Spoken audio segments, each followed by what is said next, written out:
All right. Hey, everybody, Shiv here with Fred from the Expresso company.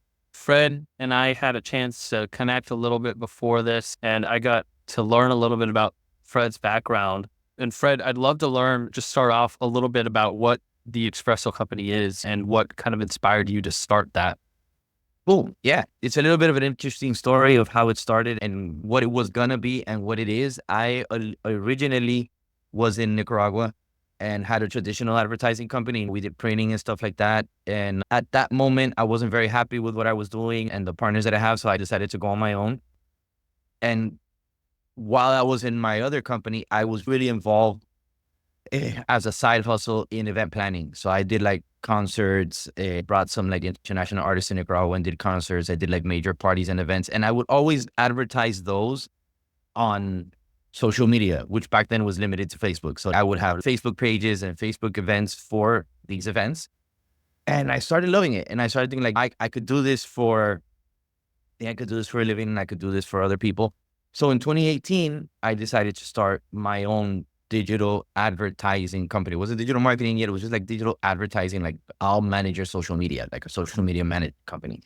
And at the same time, the country was going through some serious economic and political turmoil. So I thought, you know what? I could do this with US clients in the US and Canada. And that's like how we started. We had only focused and we're only going to focus on social media management. And Google ads really started exploding at the moment. It was already big, but like it got really big during 2019, which was like COVID and stuff like that.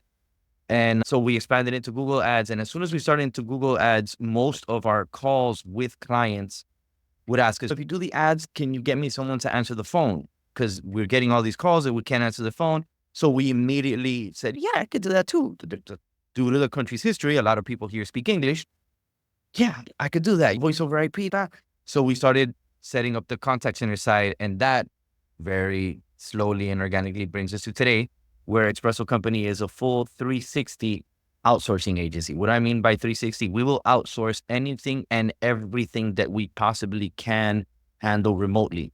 But our specialty is digital marketing and contact center services. Wow. Nice. There's a lot to unpack there. I think there's a rich history. And I think there's really good, it brings up a good point that there is just very good talent overseas. And I think just in general, we always here in America, we always look at hiring from here, but there's a lot of stuff that can be done overseas. And you mentioned event planning, starting an event planning and production. And I know that space has like a lot of creativity and fast-paced problem solving. How do you think those early experiences shape the way that you approach like digital marketing and outsourcing today? I think on a personal level, I think it's one of my biggest strengths, but at the same time, my biggest weakness is what I learned in the digital marketing, in the event planning area. And it's the fact that when you're an event planner, no day is the same. One day it's lighting and sponsors and security and marketing. So that's how I've gotten accustomed for my days to be as a CEO or as an entrepreneur or what I'm doing now. And at the same time, it's my weakness because when I try to structure my day and try to fall into processes, I spend some days where I'm all over the place. But it keeps it fun. It keeps you on your toes. And I guess that's part of the enchantment of it as well. Yeah. Yeah. And I really like the part about you like if we're noticing an early trend and transitioning to social media it seems like you were a little bit on the forefront of that just with your experience and all that stuff. And noticing that early in your career, what was it about social media marketing that made you realize like back in the day that was the future? And how's that perspective evolved? Crazy. The crazy thing is we used to advertise through text messaging. Okay. So all these lists of kids that wanted to come to the parties or that there were VIPs for the concert. And we would literally sit in our office. We had a little office, me and one of my partners, and just start texting them. Hey, you got to come out tonight. It's going to be great. Da, da, da. And as soon as I saw Facebook, like I could reach these people so much faster. And I can also send them pictures and I can also tell them what the specials are. And I can also tell them who the DJ is going to be and when we're going to do the concert. So to me, it was just like exponential reach. And then you start learning that you can divide them by interest and you can divide them by demographics and all this kind of stuff. So it was just like, it was godsend to me. Yeah, that's cool.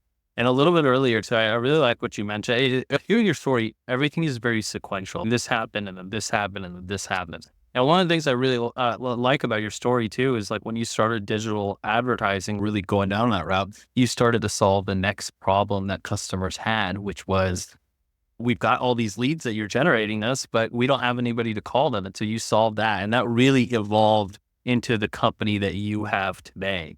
And looking at right now and where it's evolved to, I know a little bit earlier when we talked, you mentioned that you don't have a preference for like a specific client type, but you wish you had more e-commerce clients. And I just regarding that, what do you think is the most exciting opportunity for agencies like yours in the e-commerce space? And what are you guys doing, I guess, now to attract more of those clients? The reason I want more e-commerce clients is because there's more things we can offer them. Our main goal is to become like a large part of their back office, like their customer service, their sales, their business development, their paid ads, their creative. So we can do all these for companies. E-commerces are really fun. And they're also multiple moving parts. We can do the pictures of the product. We can put it on the store. We can run the ads. We can do the customer service.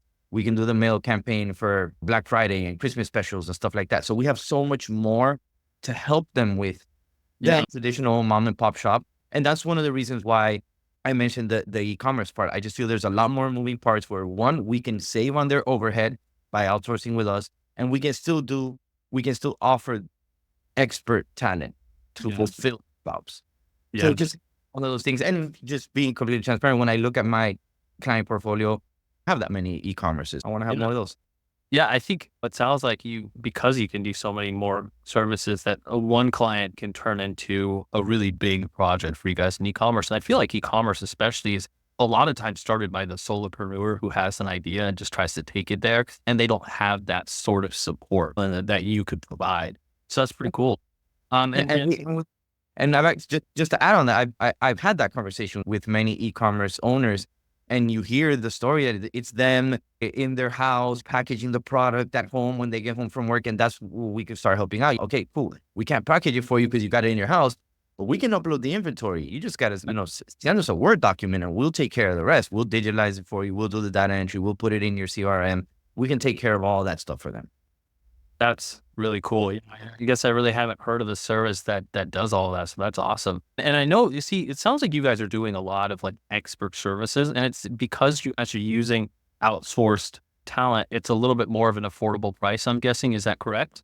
Yeah, I'd say that if you outsource with us, first of all, everybody at Expresso Company works at the office. We don't have work from home employees. Everybody's here. All 80 of us are in the office every day.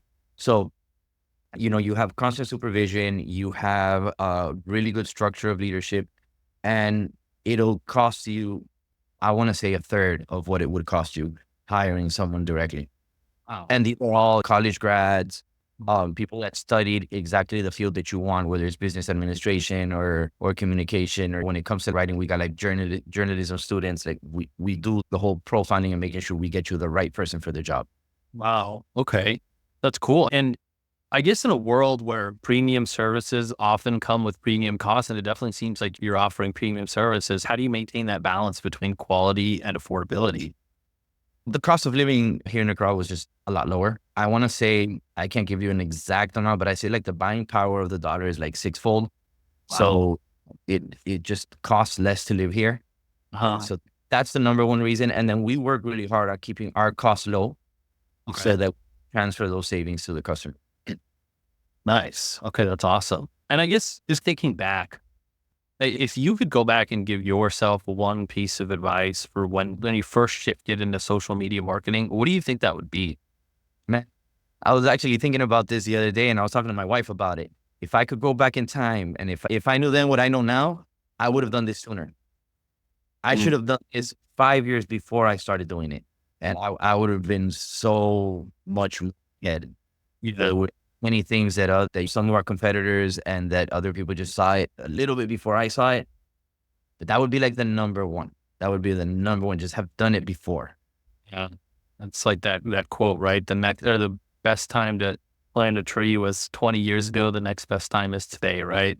Absolutely. There are a couple other ones on the way. You learn, that I don't, it doesn't translate that well to English, but in Spanish, they constantly say the best way to learn something is to actually fall down and hit your teeth on the ground. So there's been a lot of mistakes I've made on the way that definitely wish I could have corrected them beforehand. But that one advice would be start earlier. Holy, it's good. And I would love to, one thing that we're doing on this podcast is just sharing some career defining moments or either personal or career defining, but I'd love for you to share a personal or career defining experience for you and how it shaped you or your company today. I could give you a really good personal one. And I think it's engraved some behaviors in myself. I want to say 2 years after I got married, my wife was pregnant with our first son and she got diagnosed with lung cancer.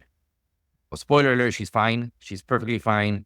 But it was a really scary moment. She went into surgery. They removed half of her lung 2 weeks after my kid was born.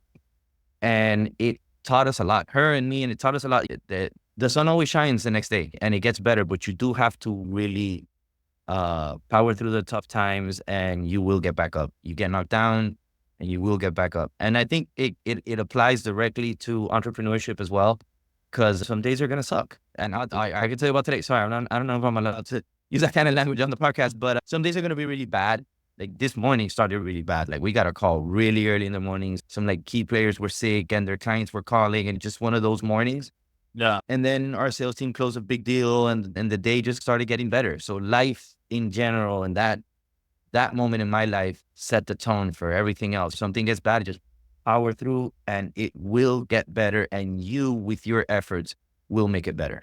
exactly. I think that's the resilience part of being an entrepreneur, because you have to be willing to just take a lot of crap for years before things really start to pay off. And I think that sort of delayed gratification is something that a lot of people don't expect, especially in a world of instant gratification today. And it sounds like you had this experience, almost like this perspective experience, right? Because there's this big thing, so many, there's not many things that are important as that issue that happened, and you were still able to do it. So that shows that you can really get through anything, right? Absolutely. And I think we're all entrepreneurs are a little crazy. Like you can handle this like extra level of pressure. So Yeah. yeah, I think we all have that like common denominator characteristic. We're all a little nuts. Yeah. Yeah, definitely. This has been awesome. Is there anything else that you want to share or anything like that for listeners or for anything? Is there anything that you'd like to add or touch on? I'd love to leave anybody that's listening to the podcast with that message. Just keep powering through and look us up, man. Look Expresso Company up. We'll be happy to help. Yeah. Where can people find you? Where's the best people to find you or your company? Yeah, expressocompany.com. Just with EX at the beginning, not like espresso the coffee, like shipping express. So expressocompany.com. That's the best way to contact us. And I really hope that they liked the podcast and liked our story. Yeah, well, definitely. I think that this is going to be really cool. I'm excited for everybody to hear this. Awesome. Thank you very much. Thanks for having me. Thank you.